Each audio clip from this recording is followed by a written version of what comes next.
Hello বন্ধুরা, welcome back to my channel. কেমন আছেন আপনারা সবাই? আশা করছি আপনারা সবাই খুব ভালো আছেন। আজকে আবারও নিয়ে হাজির হলাম কিছু useful kitchen tips and tricks, যেগুলো ইউজ করলে আপনাদের কিচেনের কাজ অর্ধেক হয়ে যাবে, নিজের জন্য টাইম বাঁচিয়ে অনেক সাশ্রয়ও করতে পারবেন। তো চলুন আর বেশি কথা না বাড়িয়ে চটপট করে আজকের ভিডিওটি চটপট করে শুরু করা যাক। বন্ধুরা, আজকের প্রথম টিপসটি আপনাদের প্রত্যেকেরই খুব কাজে দেবে, কারণ এই গরম বা বর্ষাকালে আমাদের প্রত্যেক বাড়িতেই কিন্তু পিঁপড়ের সমস্যা দেখা দেয়।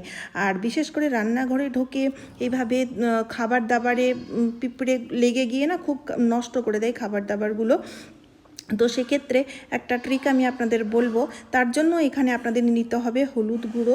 তো সামান্য পরিমাণের হলুদ গুঁড়ো নিতে হবে, কারণ হলুদের যে স্ট্রং গন্ধ সেই গন্ধ পিঁপড়ে বা যে কোনো ধরনের পোকামাকড়েদের একদমই পছন্দ না। তারই সাথে আপনাদের নিয়ে নিতে হবে ট্যালকাম পাউডার। যে কোনো ট্যালকাম পাউডারের ইউজ আপনারা এখানে করতে পারেন। যদি আপনাদের কাছে এক্সপায়ার্ড ট্যালকাম পাউডার রয়েছে সেটাও নিয়ে নিতে পারেন। তারই সাথে নিতে হবে কর্পূর। পুজোতে যে কর্পূরের ইউজ হয় সেই কর্পূরের ইউজ নিতে হবে। একটা কর্পূরের ট্যাবলেট নিয়ে গুঁড়ো করে এর সাথে মিশিয়ে দেব। মেশানোর সময় কোনো জল বা লিকুইড জিনিসের অ্যাড করলে হবে না, ড্রাই অবস্থা শুকনো পাউডারের মতো মিশিয়ে নিতে হবে। এবার এই সলিউশনটার ইউজ আমরা সেসব জায়গায় করব যেসব জায়গায় পিঁপড়ের লাইন দেখা দেয় বা প্রচুর পিঁপড়ে হয়ে গেছে। আমি তো আপনাদের সাজেস্ট করব কিচেন প্ল্যাটফর্মের মধ্যে অবশ্যই এই পাউডার ছড়িয়ে দেবেন। এতে কি হবে, এর গন্ধের চোটে আপনার কিচেনের মধ্যে কোনো পিঁপড়ে ঢুকতে পারবে না।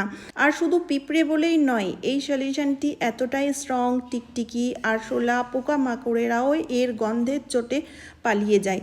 আর এই সলিউশনটি ন্যাচারাল, তার নির্দ্বিধায় আমরা যে কোনো জায়গায় অনায়াসে ইউজও করতে পারবো। কেমিক্যাল বা ওষুধ ছাড়াই এই সলিউশনগুলো ইউজ করাও আমাদের দরকার।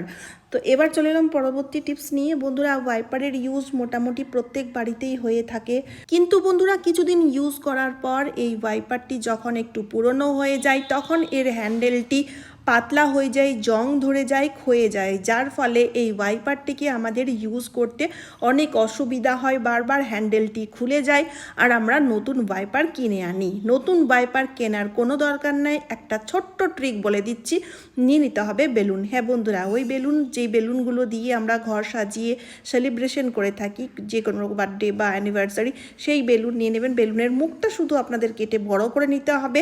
বড় করে নেওয়ার পরে এবার এই হ্যান্ডেলের এই পোর্শন, এই জায়গার মধ্যে বেলুনটাকে পরিয়ে দিতে হবে। এতে কি হবে, ওয়াইপারটি আবারও টাইট হয়ে যাবে। ঠিক আছে, বেলুন পরানোর ফলে ওয়াইপারটি টাইট হয়ে যায়, যার ফলে এই ওয়াইপারটি ইউজ করতে আমাদের আর কোনো অসুবিধা হবে না। নির্দ্বিধায় আমরা খুবই সহজে এই পুরনো নষ্ট হয়ে যাওয়া ওয়াইপারটি আবারও ইউজ করতে পারবো। এতে আমাদের কিছুটা হলেও সাশ্রয় হবে। ঠিক আছে, চলুন এবার দেখে নেওয়া যাক পরবর্তী টিপসটা। বন্ধুরা, আমাদের অনেকেই রয়েছে, অনেক বাড়িতেই দেখবেন এই যে দুধের যে সরগুলো থাকে সেগুলো দিনের পর দিন জমা করে আমরা বাড়িতেই ঘি তৈরি করি, কারণ বাড়ির তৈরি ঘি শুদ্ধ হয়ে থাকে, কোনো এতে ভেজাল মেশানো থাকে না। তাই যতটুকুনি হোক সেই বাড়ির তৈরি ঘি আমরা ইউজ করতে প্রত্যেকেই কম বেশি পছন্দ করি। কিন্তু এই ঘি তৈরি করার প্রসেসটি বেশ লেন্দি আর অনেক ঝামেলা। তো সেক্ষেত্রে একটা ছোট্ট আইডিয়া শেয়ার করছি।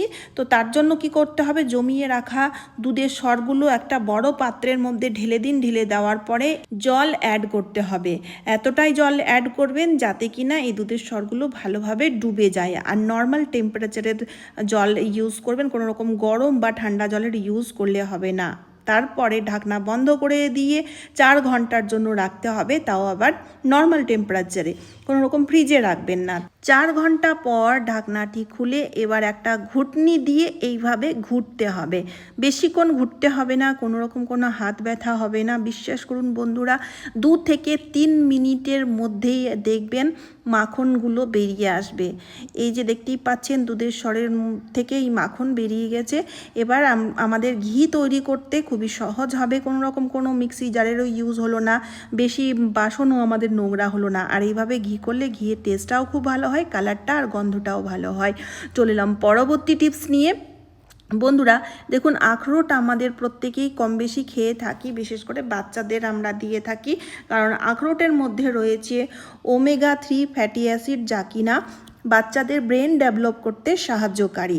কিন্তু এই আখরোটগুলো ভেঙে খেতে আমাদের খুব অসুবিধা হয়, ভারী জিনিস দিয়ে ঠুকে তারপরে ভাঙতে হয়। কিন্তু এখানে একটা ছোট্ট আইডিয়া বলবো, এত ঝামেলা করতেই হবে না, খুবই সহজেই এই আখরোটটি আমরা ভেঙে ফেলবো। তার জন্য এখানে দরজার মধ্যে যেই কবজা লাগানো থাকে, এই যে গ্যাপটা দেখতে পাচ্ছেন, এখানে আখরোটটা রাখবেন। তারপর দরজাটা একটু টেনে দিলেই দেখবেন আপনি নিজেই আখরোটটি ভেঙে যাবে। কোনো রকম কোনো ঠোকাঠুকি ভারী জিনিস দিয়ে ঠুকতেও হবে না, কোনো রকম কোনো আপনাদের ঘর দুয়ারও নোংরা হবে না। ভারী জিনিস দিয়ে যখন ঠুকে আমরা ভাঙি তখন চারিদিকে ছড়িয়ে যায়, ঘর দুয়ার নোংরা হয়ে যায়। তো সেসব কোনো ঝামেলা না করে খুব সহজেই আমরা আখরোটটিকে ভেঙে খেতে পারবো। আশা করছি আইডিয়াটি ভালো লেগেছে। চলে এলাম পরবর্তী আইডিয়া নিয়ে। বন্ধুরা, বাড়িতে যখনই নতুন সিলিন্ডার আসবে অবশ্যই 3টি জিনিস আপনারা চেক করে দেখবেন। প্রথমটা হচ্ছে ওজন ঠিকঠাক আছে কি না সেটা অবশ্যই আপনারা চেক করে দেখবেন। আর দ্বিতীয় যেটা বলি সেটা হচ্ছে সিলিন্ডারের এক্সপায়ার ডেট। হ্যাঁ বন্ধুরা, সিলিন্ডারেরও কিন্তু এক্সপায়ার ডেট থাকে, যেটা আমরা অনেকেই কিন্তু জানি না। কিন্তু বন্ধুরা, আপনাদের চিন্তা করতে হবে না, এই ভিডিওর মাধ্যমেই আমি আপনাদের এর এক্সপায়ারি ডেটটা ভালো করে এক্সপ্লেন করব। তো এই এক্সপায়ারি ডেটটা না সিলিন্ডারের গায়েই লেখা থাকে। তো এখানে আপনারা দেখতেই পাচ্ছেন, এখানে লেখা রয়েছে A30। তো এটাই হচ্ছে সিলিন্ডারের এক্সপায়ার ডেট। তো এটা মানে সংক্ষেপে লেখা রয়েছে, কিভাবে বুঝবো? তার জন্য এখানে বন্ধুরা এ মানে হচ্ছে যেটা অ্যালফাবেটে লেখা থাকবে সেটা হচ্ছে মাসকে বোঝাচ্ছে, আর যেটা অক্ষরে লেখা রয়েছে 30 সেটা হচ্ছে সাল মানে ইয়ার বোঝাচ্ছে। তো এখানে আমি আপনাদের বলি, এ মানে হচ্ছে জানুয়ারি, ফেব্রুয়ারি, মার্চ, বি মানে হচ্ছে এপ্রিল, মে, জুন, সি মানে হচ্ছে জুলাই, আগস্ট, সেপ্টেম্বর, আর ডি মানে হচ্ছে অক্টোবর, নভেম্বর, ডিসেম্বর। ঠিক আছে? তো এবার আপনার সিলিন্ডারে যেটা লেখা থাকবে সেই অনুযায়ী এভাবে ভাগ করে নেবেন। তো এখানে আমার সিলিন্ডারে যেহেতু A30 লেখা রয়েছে, তার মানে এই সিলিন্ডারটি মার্চ মাসের 2030 সালে এক্সপায়ার হবে। ঠিক আছে? আশা করছি আমি আপনাদের বোঝাতে পেরেছি। অনেকেই কিন্তু এই ইনফরমেশনটা জানেন না, তাই ভিডিওটি শেয়ার করবেন যাতে প্রত্যেকের কাছে এই ইনফরমেশনটি পৌঁছে যায়। এবার আরেকটা কথা বলি, সিলিন্ডার আনার সাথে সাথে আপনারা এই সিলটি খুলবেন। সিলটি খোলার পরে সিলিন্ডারটির মধ্যে কোনো লিকেজ তো নেই সেটাও কিন্তু চেক করা দরকার। কারণ অনেক সময় কি হয়, সিলিন্ডারের মধ্যে লিকেজ থাকার ফলে হালকা মানে একটু করে গ্যাস বেরোতে থাকে, যার ফলে অল্প দিনের মধ্যেই আমাদের গ্যাস শেষ হয়ে যায় বা অনেক সময় বিপদও হতে পারে। তো এই জিনিসটিকে চেক করার জন্য এখানে নিতে হবে একটা উচ্ছে, আর উচ্ছেটাকে কেটে এবার না দেখুন সিলটা খুলে এই জায়গায় উচ্ছেটাকে এইভাবে রাখতে হবে। ঠিক আছে? যেভাবে ভিডিওতে দেখানো হচ্ছে এইভাবে মোটামুটি 3 মিনিটের জন্য অন্তত রাখতেই হবে। যদি এই সিলিন্ডারের মধ্যে লিকেজ থাকে তাহলে দেখবেন উচ্ছের কালারটি চেঞ্জ হয়ে যাবে, টমেটো বা ইটের কালারের মতো হয়ে যাবে। ঠিক আছে? আর যদি কোনো রকম কোনো লিকেজ না থাকে তাহলে অ্যাজ ইউজুয়াল উচ্ছের যেই সাদা কালার রয়েছে, উচ্ছের ভেতরটা তো সাদা কালার, তো সেই সাদা কালারই থাকবে।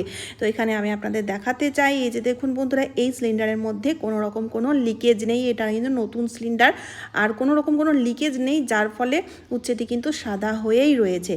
আশা করছি এই ইনফরমেশনটাও আপনাদের খুব কাজে দেবে। তাই বাড়িতে নতুন সিলিন্ডার আসার সাথে সাথে এই 3টি জিনিস অবশ্যই চেক করে দেখবেন নিজের সেফটির জন্য। তো চলুন বন্ধুরা, আজকের মতো এই পর্যন্ত। আশা করছি এই ভিডিওটি আপনাদের প্রত্যেকেরই খুব কাজে দেবে, তাই ভিডিওটি শেয়ার করতে ভুলবেন না। তার সাথে সাথে চ্যানেলটিকে সাবস্ক্রাইব করে অবশ্যই আমার পাশে থাকবেন। তো চলুন আবারও দেখা হচ্ছে অন্য কোনো নতুন ভিডিওতে। আপনারা সবাই খুব ভালো সুস্থ থাকবেন। টাটা বন্ধুরা।